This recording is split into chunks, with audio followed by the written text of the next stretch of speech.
Sem v konci a možná je na začiatku sen. Nejtajnejší hlas to má. Vždy sem chtěla být jen tvá.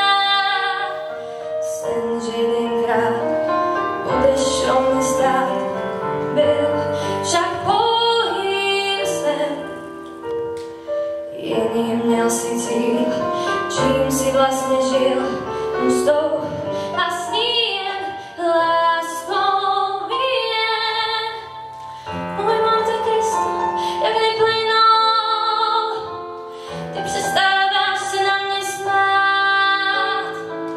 Snad mám si hledat radost jinou, tak trochu nejspíš tvou vinou.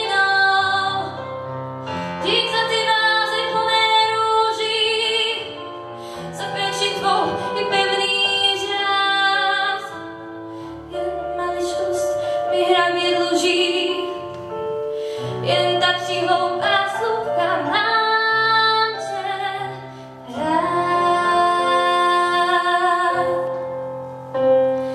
Někdo však by chtěl mi vrátit smích, ten, kdo slyšel zvuk kláves mých, tóny jasné, on mi rozumí a chápe mne, naše vzplanutí.